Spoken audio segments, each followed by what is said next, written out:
This is Josiah Plays Tyranny. Alright, we've hired Lone Fang here, and we're going to talk to Lone Fang. Lone Fang, who I think is a female beast person. A beast woman. Here we go, beast woman, what's up? Had any good hunts today, human? All I can ask is, do you have anything for me? No, must hunt more first. Fatebinder should paw back later. Alright, so that one's kind of boring. Not a lot of conversation there. Alright, so what I'm going to do now is load... Autosave, quick save. Load this quick save right here. So that I can continue with the people that I did hire. I'm happy with the people I hired. Alright, what now? We've all trained. I need to get Lantry out of my party. Lantry or Barrack? I guess Lantry.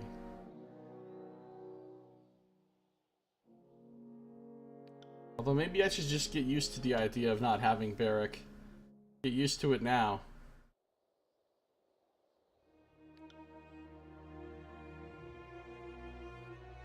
$120 dodge.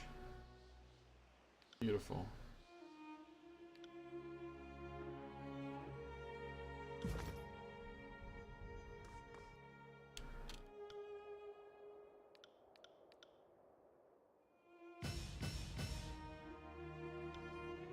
Fuck it.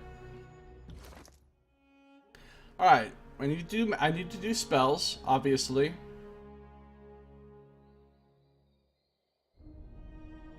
And I need to talk to...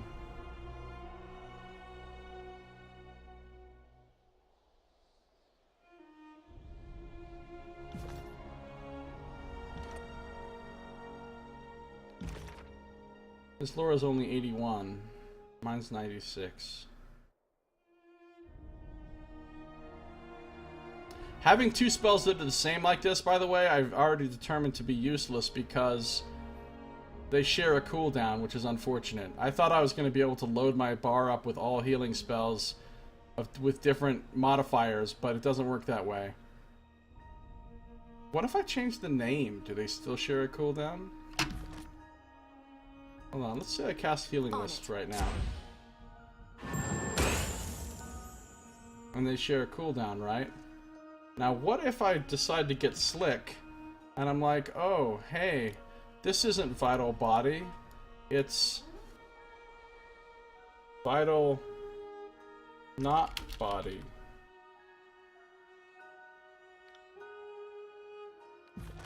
So now I've got Vital Body and Vital Not Body. Do they still share a cooldown? Yes, the game is not fooled. The game is not fooled by my name change. Okay. Fine. Fine.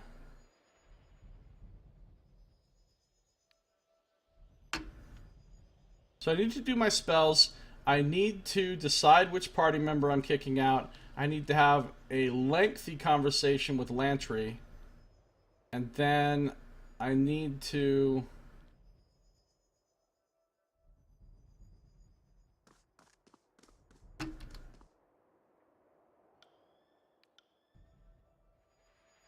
I'm not gonna have the big conversation with Ebb just yet. I'll do some other stuff first. If I name it Quen and the cooldowns aren't shared, that's not true, Nox. You're lying right now. You're not telling the truth.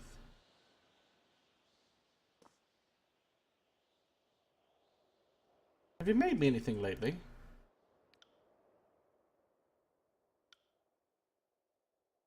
Alright, I don't have that much money left. Well, actually, I do. I have all kinds of money.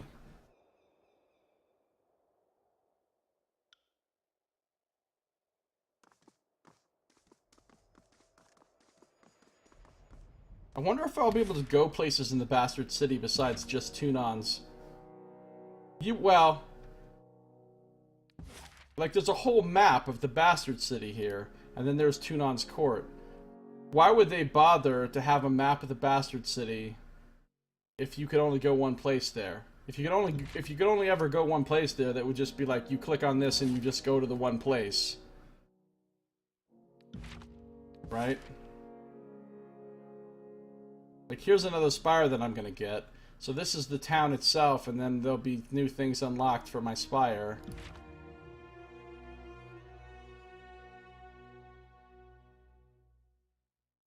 I was just wondering if I was gonna be able to go somewhere that has like a bunch of merchants or something, or other trainers. There might be merchants and trainers at Lethian's Crossing. There probably will be, at least merchants, if not trainers. But I don't know about in the Bastard City. Like, after I go to Tunan's Court, will I be able to go other places in the city? Or what? I don't actually know the answer to that. So, I didn't talk to Ebb yet, no. I'm going to save Ebb.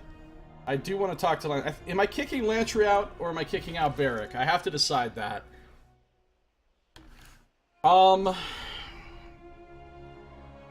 If I'm eventually going to have Siren and Ebb, if that's the plan, then I should probably start getting used to not having two tanks. So I should probably kick out Barrick.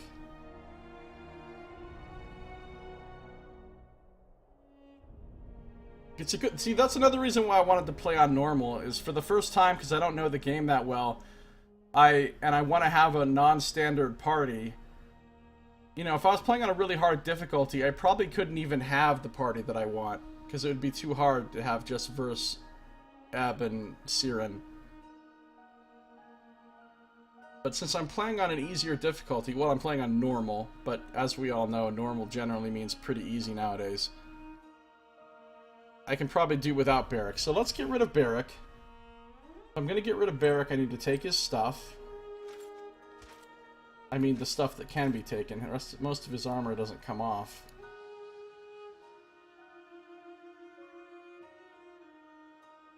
But then again, I may have Barrick later.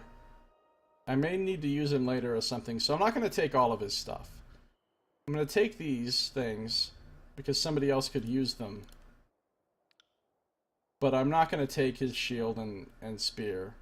Obviously, I'll take his potions and stuff.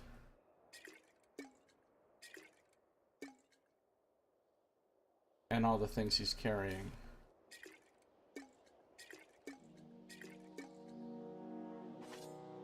That'll go to her collection. Alright, now I'm ready to kick Barrick out.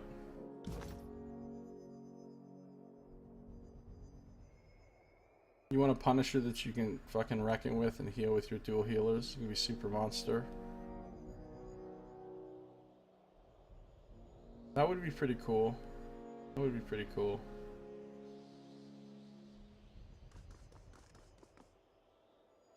Well, I'm basically planning to spec Ebb and Siren for damage dealing. To whatever extent they can be damage dealers. I'm gonna spec them for that. I'm gonna be full support, and then Verse is gonna essentially be my tank. In before the Spire is attacked and the two party members you left behind have to offend it. That could happen. That could happen. So let's talk to Ebb and get her in the team.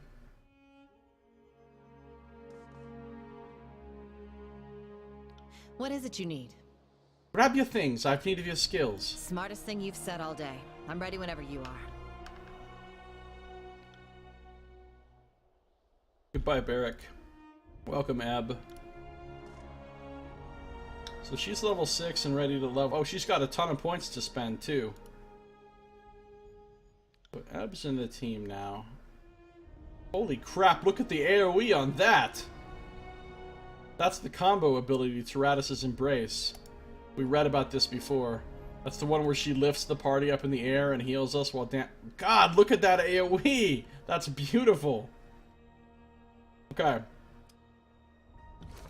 So here's Ebb. Look at her cool-ass weapon. It's called Syzygy.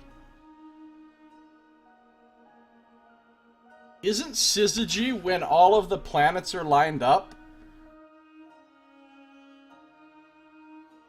I thought that's what Syzygy meant. When all the planets are in line with each other. Is that what Syzygy means? Or maybe it's just when the sun, moon, and earth are in line with each other. I'm not sure. It's one of those things. It's fucking cool looking though, isn't it? It's kind of badass looking. I like her outfit. She's got like tattoos and stuff. Or body paint or something.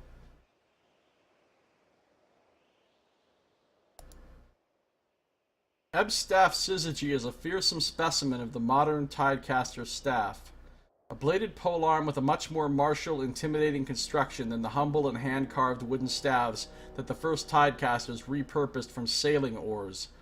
Festooned about the haft are etchings of the celestial dance between the sun, Taratus, and the moons.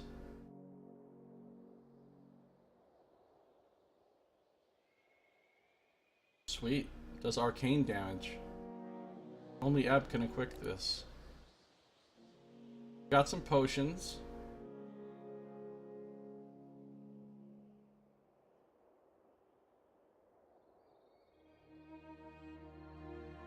Her defenses are terrible. Except for magic defense, which is good. My magic defense is off the chain, though. Damn, so is Lantry's. Tidecaster's garments. Only Ab can equip this.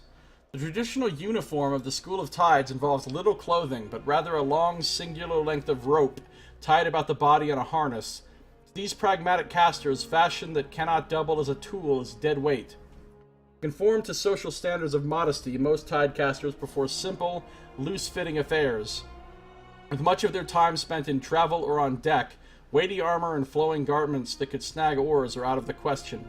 As a sartorial minimalist, Eb wears a snug vest underneath the traditional rope harness, but leaves most of her skin exposed, showcasing her body paintings. Oh, I see, the rope now. That's cool. The rope thing is cool. Her hair is pretty interesting, too. I feel like her hair looks more cool in the 3D model than it looks on her portrait. It looks fairly normal on her portrait. It looks all kind of... well, like kind of all 80s pop star.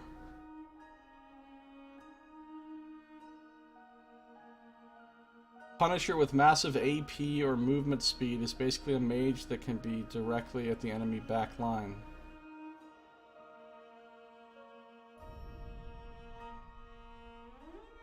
That sounds good. Tidecaster's gloves. Only Ab can equip this. Eb's gloves are a simple affair, a fingerless, breathable cotton sleeve fastened with a single length of rope ornately tied along the lower arm.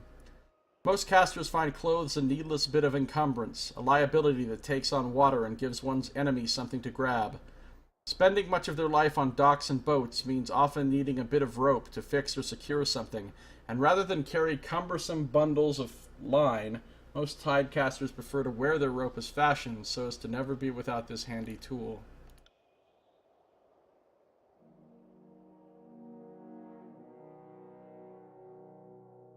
I wonder if deflection affects spells and stuff. I think it does.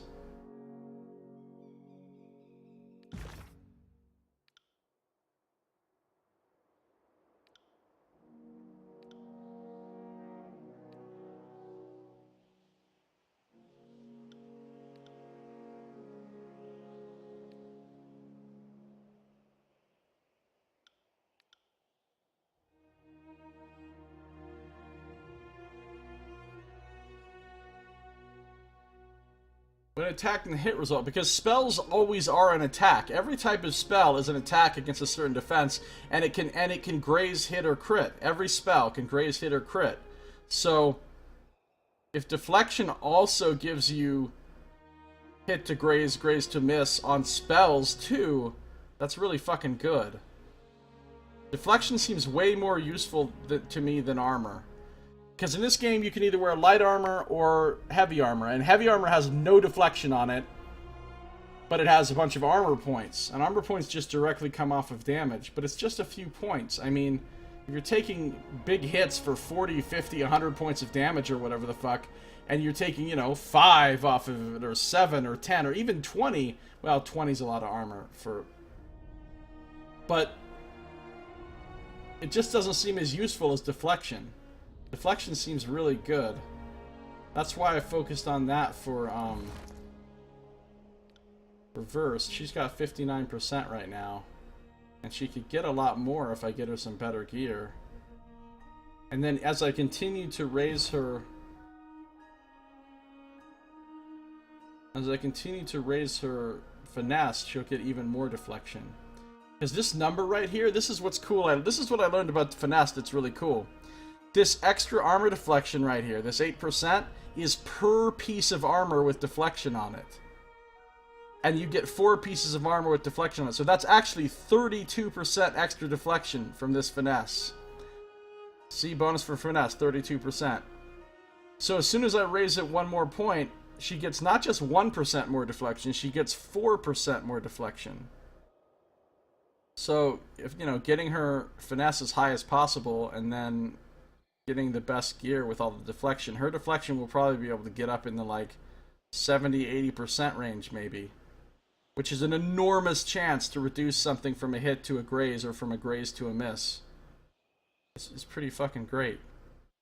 And precision, I'll bet that works with spells as well.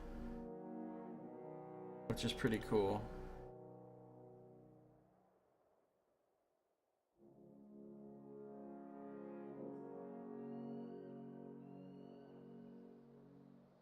Alright. But what about her boots? Ebb wears lightweight sandals wrapped high along the leg with a series of ornate rope ties. The open foot is intended for nautical work, where closed boots would quickly become waterlogged and rank. Properly tying these sandals is a labor-intensive ordeal, but this is an intentional feature of the fashion, a daily chance to practice one's speed and finesse in tying knots. That's pretty cool. I love the descriptions of their gear. I mean, I've gotten rid of all of his special gear now. And hers, I think. And I'll end up getting rid of all of her special gear as well, probably. But the descriptions of their gear really tells you a lot about their character. I mean, it's a lot of good flavor. Alright, so what we're gonna do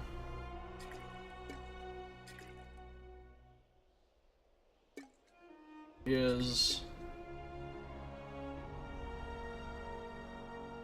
we're going to... Let's figure out what she can... Oh, let's spec her out here. So she's a spellcaster. Right? She's got 49 lore. Tide casting. In terms of character's ability to manipulate the waves.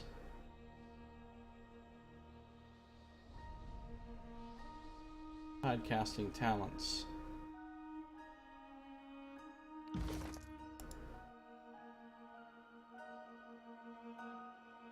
On crit. And freeze on crit. That's pretty good.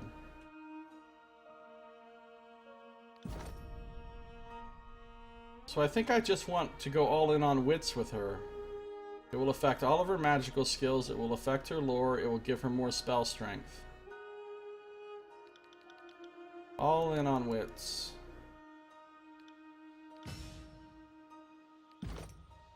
Now we gotta look at her talents, because I have 5 points to spend.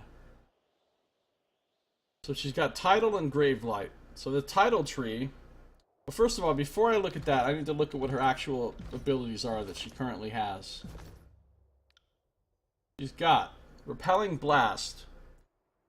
Range, 30-second cooldown.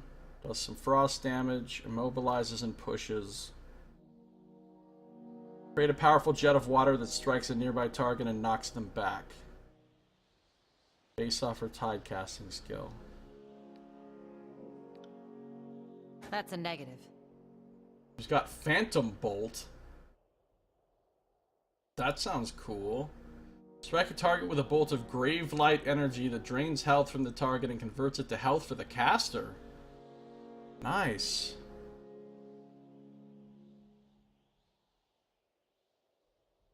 And it has a small AoE.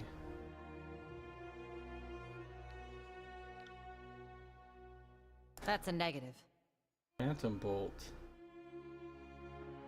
And she's got Electric Jolt.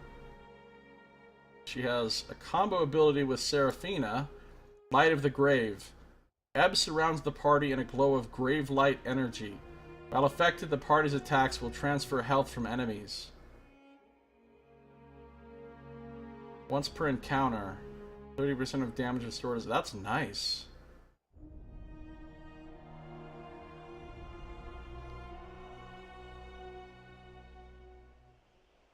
Okay, Light of the Grave is cool. And then she's got this awesome Tyranny Embrace.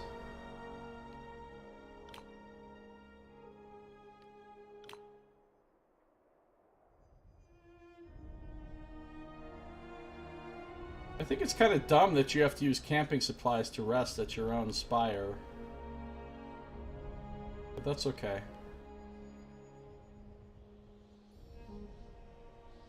So that's what she's got so far. Okay.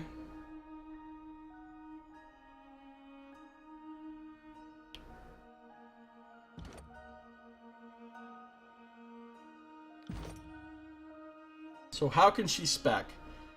She could get Mother's Embrace, summons a globe of water to surround a target's head, leaving them to slowly drown. Ooh, what does drowning do? Causes raw damage over time and prevents spellcasting for 30 seconds. That would fucking wreck any spellcaster NPC. Preventing them from cast spells for 30 seconds? What's her alright, no affliction duration modifier, okay. And it does a damage over time? That's a pretty cool sounding skill. Only a 20-second cooldown, too. Fluid Body. Reduce hostile afflictions to 80% of the duration. Wow. Bonus to all frost damage. Bonus to damage dealt with staves. Okay, and that's just even more damage staff bonus, okay. Conjure enchanted waters to wash over the target, removing hostile effects. Okay, so that's pretty support. Repelling wave. It's a powerful wave that repels foes in a cone, pushing each of them back a fair distance. Does frost damage. Sounds like a decent sized cone. Of course, you have to be within 5 meters of people to use that. Clear Mind. When she's not taking damage, her recovery time is reduced and she strikes twice with her normal attacks. Being hit removes this bonus. Wow. That's pretty good. So bonuses to shock and frost. Ooh, 20% ability area of effect. I like some of this stuff she gets. She's a legit mage. Cascading Embrace. When Mother's Embrace erupts, nearby targets are afflicted with drowning. What do you mean when it erupts? What does that mean? When it wears off? Or when you first cast it on somebody?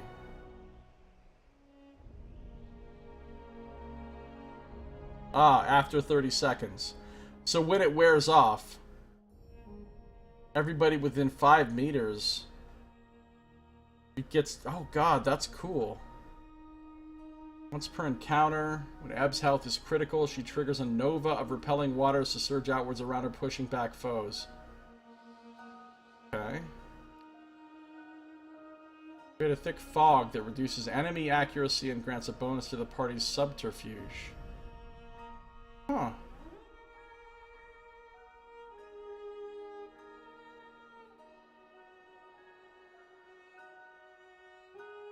And it pulses out in a radius around her. Oh, so that would help everybody stealth. If you didn't use it in... Okay, Mother's Breath is nice. It's a huge fucking radius. How big of a radius is this thing? 12. So it's almost as big as this ginormous radius. Let's go already. Shut up, verse. Okay.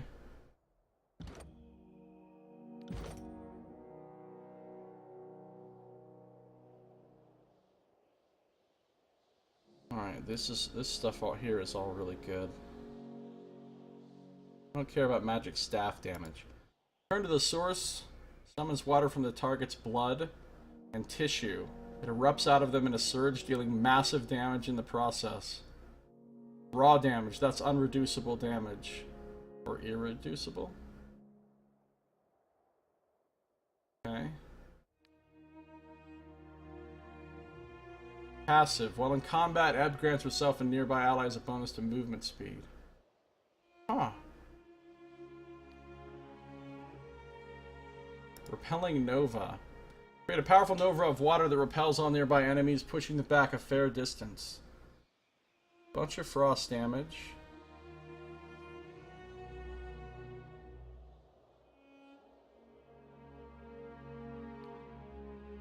A lot of pushing here. Okay, so that's her water tree. It's pretty fucking good. What about her moon tree? Arcane Missile. 20-second cooldown, 12 arcane. Bounces 4 times.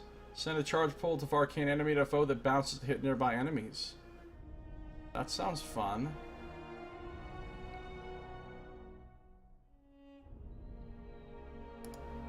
Bonus to armor while she's wearing light armor.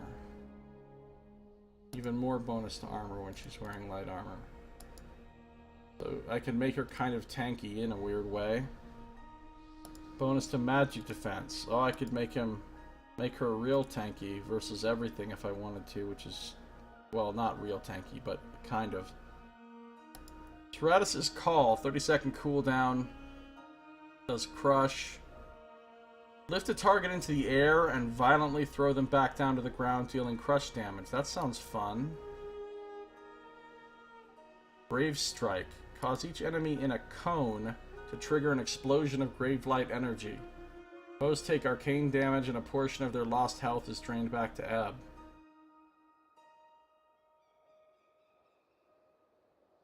It's a very long cone.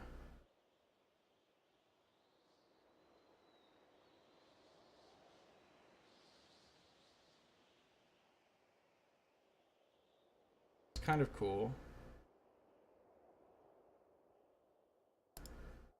Bonus to grave light damage at night. Okay.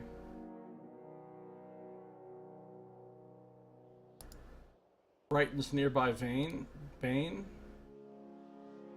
More experience with lore. What? I like this. Leveling up lore faster. Runic Teacher.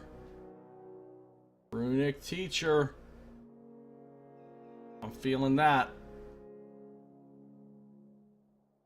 Suspends the target in midair. Suspended.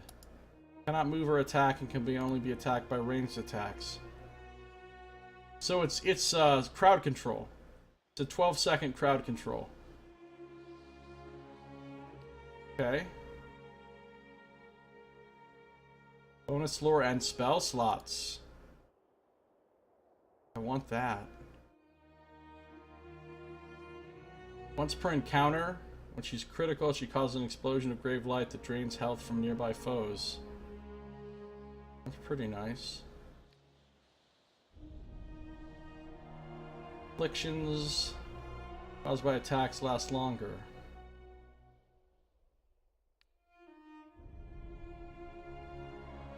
Tyranny's Gate. Ab uses Grave Light to teleport across the battlefield. Enemies near her cast and destination locations are hit with a Grave Light attack that drains health. So she teleports up to 8 meters. Drains health around her before and at the start and end of the teleport. Okay, I don't care that much about the ultimate ones in these trees. I'll probably do a mix of both trees, because how many talent points am I realistically going to get? Let's say we get her to level 16. She's level 6 now. That's going to be 10 more plus the 5 we've got. So let's say we've got about 15 talent points to work with here.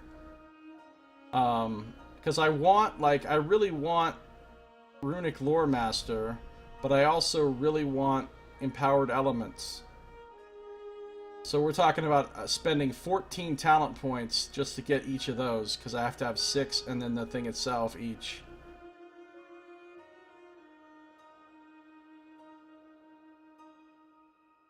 I do want Elemental Fury, though. But I can't have both. I have to have Runic Lore Master, and I really want Powered Elements as well. And then I have a nice combination of things from both.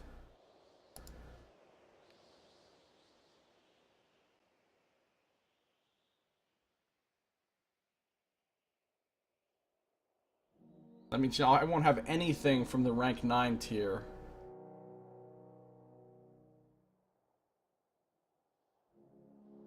So is there anything here I couldn't live without?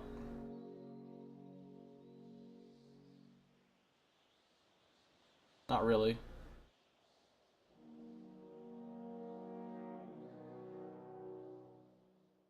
What am I going to spend? What 6 things am I going to get Runic Lore Master, though?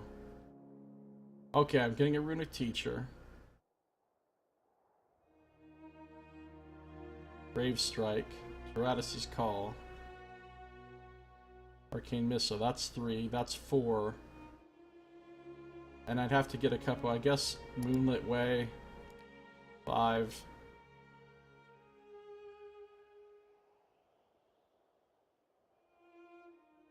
And maybe Call of Reckoning. Okay, and then over here, I want Elemental Fury 1 and 2. Probably Clear Mind.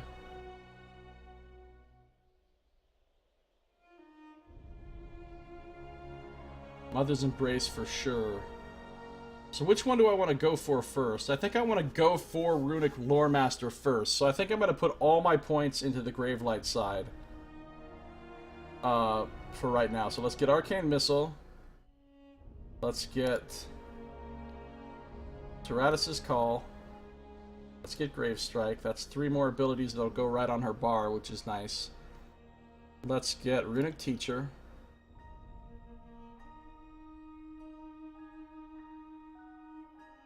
And I have 1 more to spend.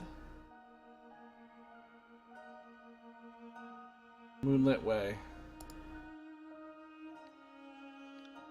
Okay. Good.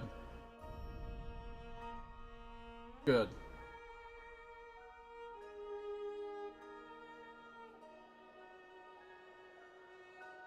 So she's got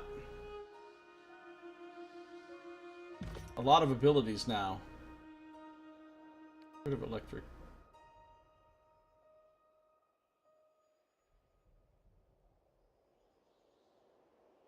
Quelling Blast, Arcane Missile. Right. Oh, Graves. Let's see. Tyranny's Call is just a single target. Arcane Missile bounces. Grave Strike's a nice, As you wish. sized cone.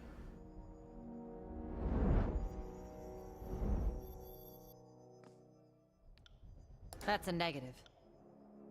Nope, sorry. Nope, sorry. Nope, sorry.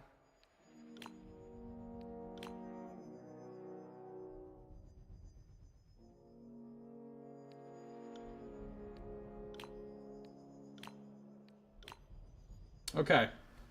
Cool. Saito, how you doing? Good to see ya. Now it's time to start fucking around with spells.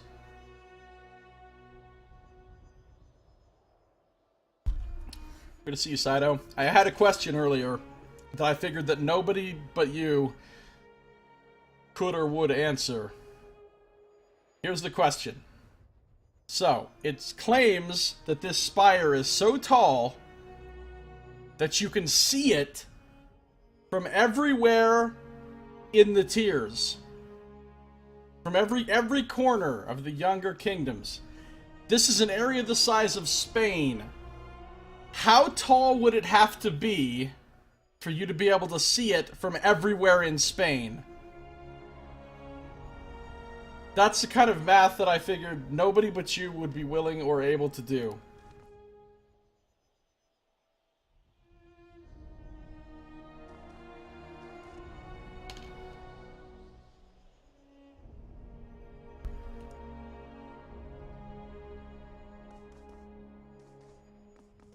I mean, I'm assuming it would have to go all the way to fucking space, but I don't know anything about anything. Alright, cool. She's only got 57 lore, though. God, her lore sucks compared to, well, mine. Even compared to Lantry, her lore sucks. Why is her lore so low?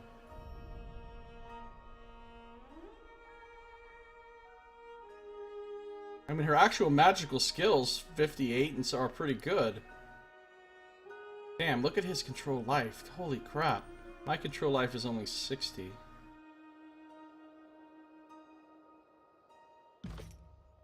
Alright, time to do spells, finally. I bought a whole bunch of new scrolls. So, here's what we're gonna do.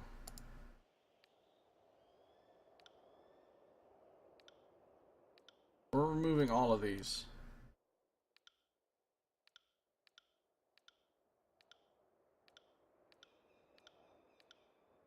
Look how many spell slots I have now. Am I going to be able to get more spell slots? I think I am. Oh no, I just got the maximum talents that raise your spell slots. Okay. I don't even know what I'm doing with my build. Oh, I know what I'm doing. I went to this, and then now I'm done. I think with the...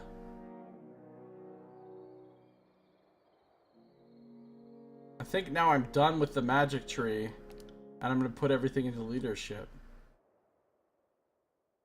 Yeah, that's right. There's nothing else in magic I really need.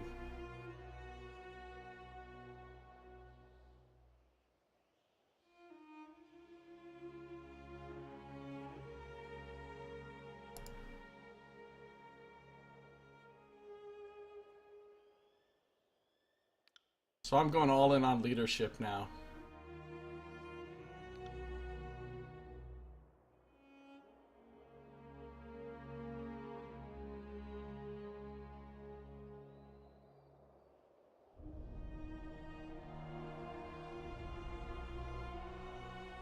Given it's located in the center of the area, it would likely have to be 4,000 meters high or more.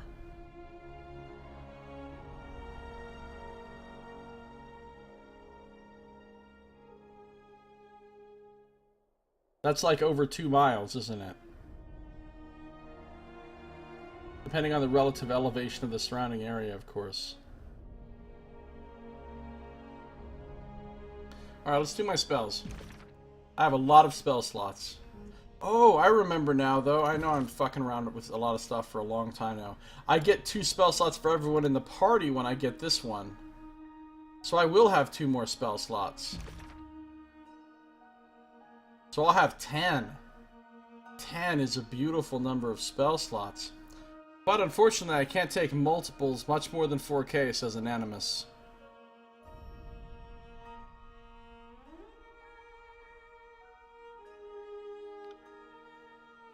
We've got the Sigil of Force now. Use the Sigil of Force to channel arcane energy into magical forces that push and knock enemies to the ground. Many mage guilds throughout the centuries discovered the Sigil of Force, and each held it as a jealously guarded secret. As each was conquered and absorbed into Kairos' empire, they were chagrined to discover that their secret was the most commonly known piece of arcane lore on Tyranny. So it's the least secret. What can we make with the Sigil of Force? We can make a concussive bolt. Bombard a distant target with concussive forces. The force of the impact dazes and interrupts. What does dazed even do? Oh, it makes him a lot slower between actions.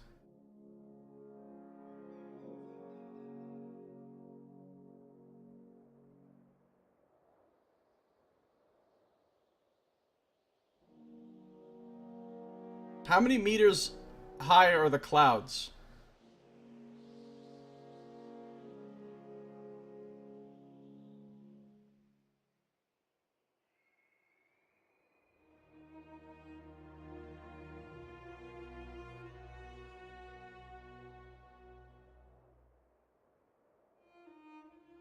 So that's okay. It's not great, really. Now I've got Strength 1, Reach and Grasp. This is the range. Increases the strength. Increases the AoE.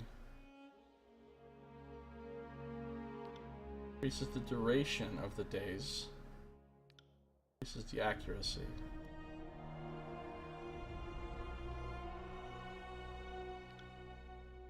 Next spell I can make with force is haste. Haste! Now we're talking haste. 25% move speed and minus 25% recovery time, which is basically attack speed for all intents and purposes. It's just one target though. Lightens the target's body by enchanting them to repel resisting forces. This allows them to move faster and reduces recovery. And what can I put on that? I can make it 6 meter range. I could put an AoE on it so that it affects multiple. Because if I'm pre-buffing... Hold on. Increase the duration. That requires 100 lore. Sigil of Deflecting. Causes guarded form spells to reduce the dark... Ah. They take less critical hit damage. That seems kind of situational. How often do you even get crit? So I've put a small AoE on it.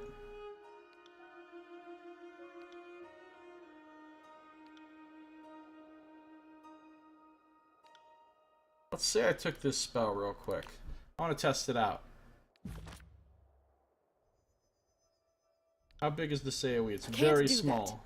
But could I get the whole party in it? I'll take care of it. If everybody was standing right next to each other. Right. Could I get everybody with this haste? I could. Can't do that. Oh, I have to cast it on someone, though. Alright, I could still cast it on someone and get everyone in it. So then we'd all be hasted for 42.3 seconds. That's fucking nice. How fast are we with haste?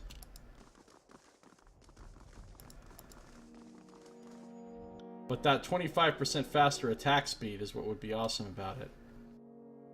So that's a good spell. That's probably going on my bar. About 6,500 meters for the clouds.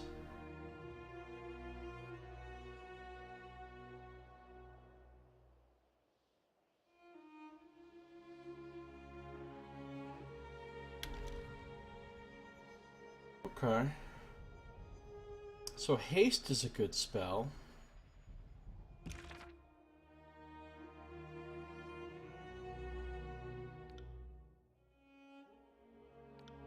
We'll keep that one in mind. What else can I make with Sigil of Force? I can also make a Tidal Burst. Causes dazed. And a push. Release a pulse of concussive force, blasting enemies and pushing them back. Affected foes are dazed.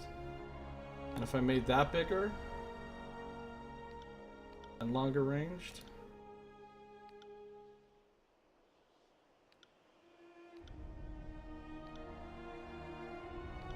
let's just I just want to see how these work out in practice. All right, so that cone sucks because it's wide. It's a wide cone, but it's small. It's short. Can't do that. You gotta run like right up on some motherfuckers to use this. So, Auto Burst is kind of lame.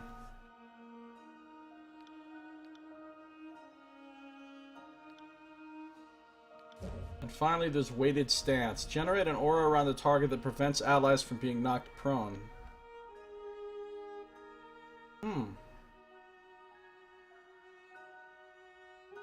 That's okay, but how often are we really getting knocked prone? That's very situational. Although, from what I've seen, you can literally open up spell creation and make yourself a new spell and put it in here in the middle of combat. So, I mean, if we're fighting an enemy and it's like, man, this guy's knocking everybody prone. Hold on a second. Stop the combat. I'm going into spell creation and making myself a spell for this situation. I think that's true. I'm pretty sure I opened up spell creation and made... At least you can open up spell creation and... I don't know. I don't remember. I thought you could. I think you can, but I'm not sure. So haste is an almost definite thing we're going to have. What else can I make? Sigil of Life. So this healing aura, I want to know, does this affect the person that has the aura on it, though? My target emitting aura. Does this tell me anything about... Wait, where the fuck is the...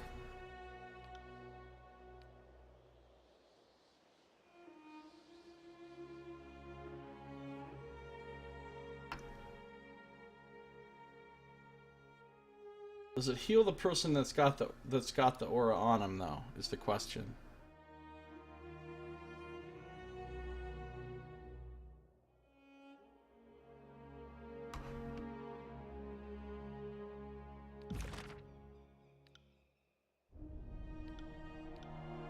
So I know I'm gonna have the basic restoring touch. Plus 30% health.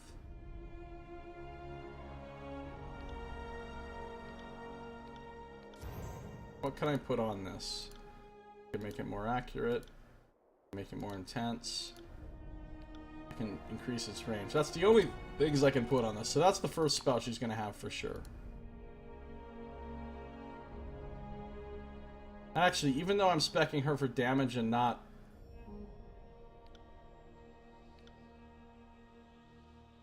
Okay, well let's just focus on Seraphina for right now. She's gonna have a restoring touch as well. I mean, everybody in the party is gonna have a restoring touch.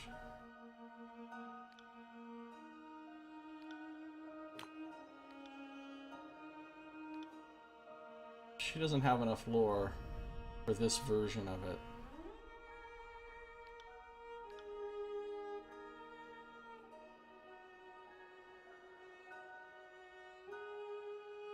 No.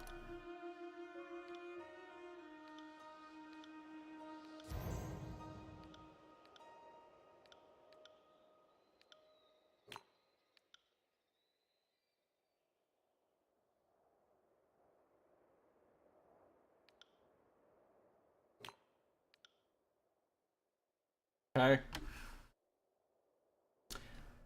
You wish magic existed in the real world. Have you ever had to do a proof for an algorithm in physics? It'd be nice if I could just write magic. I know, right? Alright, so then we've got this one, which is Healing Wisps. Shoots little bolts of whatever. Increase the intensity. Area of effect.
Actually, you know what? Maybe I won't have her have Restoring Touch. Maybe I'll just focus her completely on attack spells.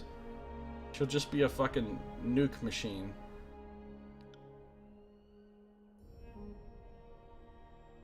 Alright, next thing I want to see if I can make is... Alright, Vital Body. That's the long-lasting regenerative effect. The Sigil of Deflecting is kind of lame.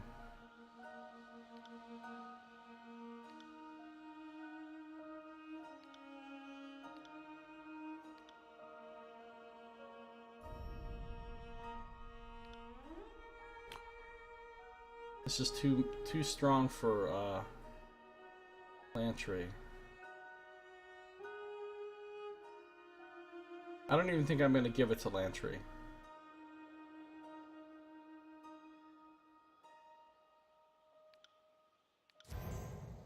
Healing Aura. Allies within the field recover health over time. Just don't know if it affects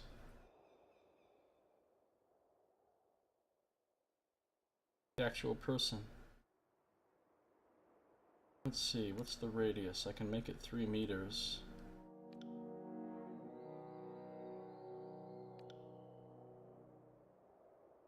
Man, that makes it expensive.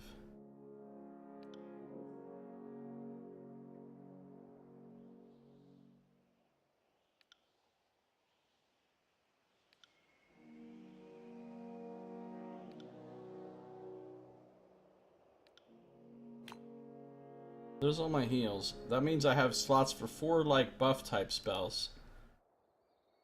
So haste is definitely going to be one of them.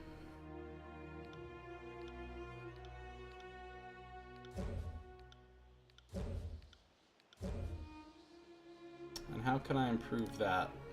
I can make it last longer. Increase the range. Oh yeah, I gotta put the AoE on it so that I can buff like the whole party with it.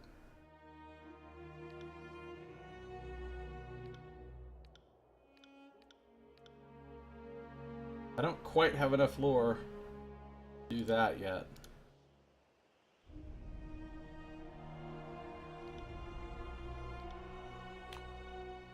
Okay, I can have 3 more buffs.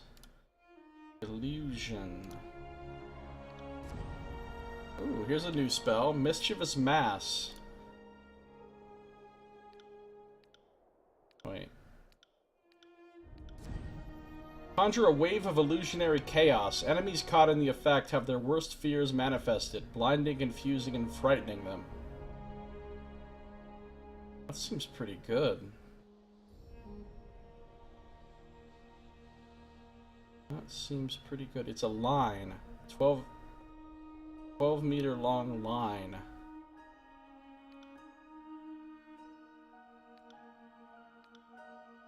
Sigil of Phasing. 100-point stasis shield for 12 seconds. What does that even mean?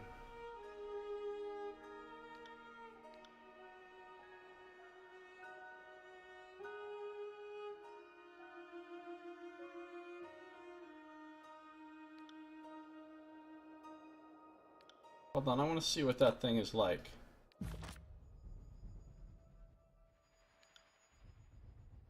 That's a very long line.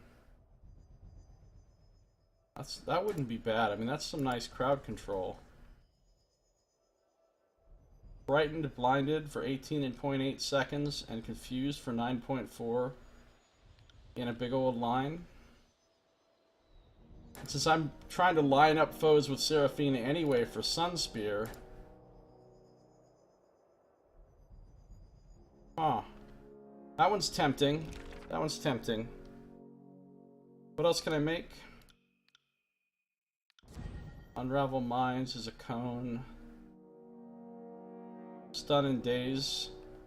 Which is cool, but it's...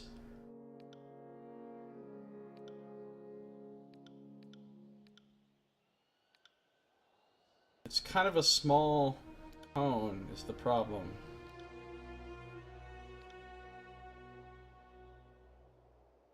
Fuck is a stasis shield?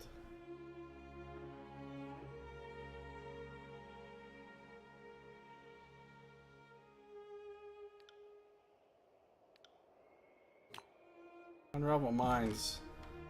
I mean, if I use Unravel Minds...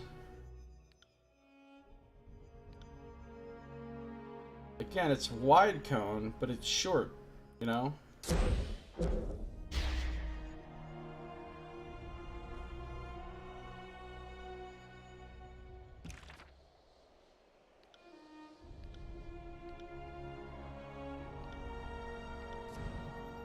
Mirror Image is good. She's got her own... Oh, no, she doesn't. She doesn't have that. She has Spectral Blur. Mirror Image could be really helpful. Okay, hold on. False Pit. Spectral Blur.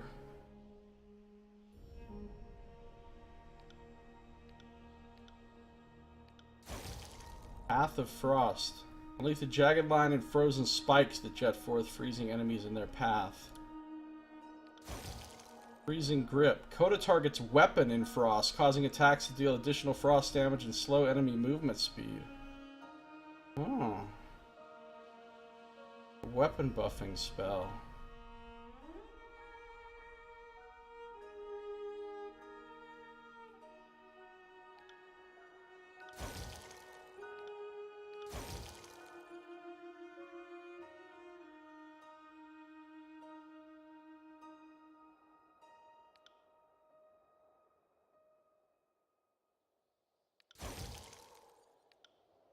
Okay. Ball Lightning. Conjure a wrathful orb of electrical energy and direct it across the battlefield.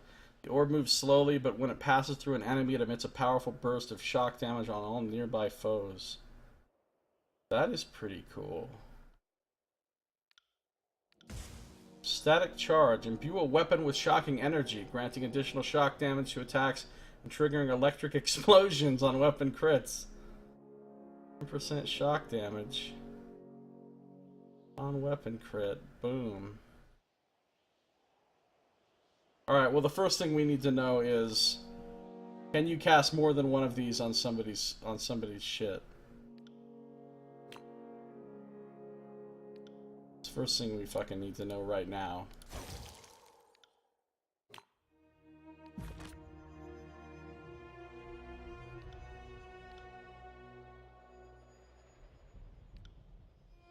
Will do. Alright, now Verse has a lightning weapon. But can I also give her a cold weapon? Will do. Looks like she's got both.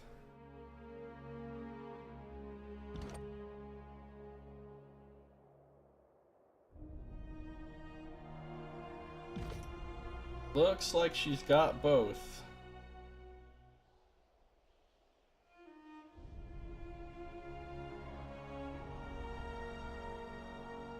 Pretty neat.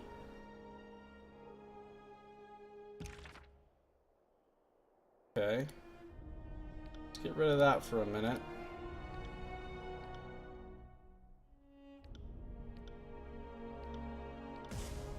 Fulmination. Grounding Core. Oh yeah, that's the one that gives it the shock aura. I like that one.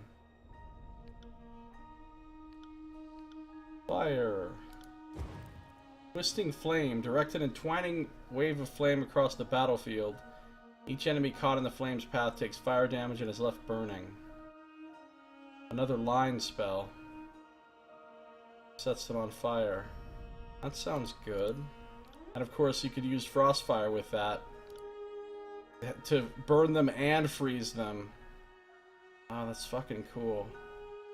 I love this Frostfire sigil because it means any spell you make with this does fire and or frost damage. So if they have, which attacks whichever they're least defended against, which is amazing. Of course, it has a big lore cost, but let's see. Ignite Brand. Oh, this is another weapon. 20% extra fire damage. Ooh. That's a good... That would be good to cast on... Well, my one... melee combatant. Night Brand. Mantle of Flames. Ooh, creates a fiery aura around the target that damages foes and removes frozen from allies. So that would be good to cast on her, too. Pulsing. She's gonna be my... Oh man, there's so many good things I could cast on Verse. It's hard to even decide. Atrophy. Withering Cloud. Form a noxious cloud of corrosion and decay. The cloud travels forth, weakening and silencing enemies it passes through. Another line. Aura of Decay. Enemies in the aura receive a stacking penalty. Okay, so she could... Oh, it pulses. It's a stacking penalty. Pulsing every 3 seconds. Man, that's another one that's really good. Especially since, I mean, you could really beef this up with...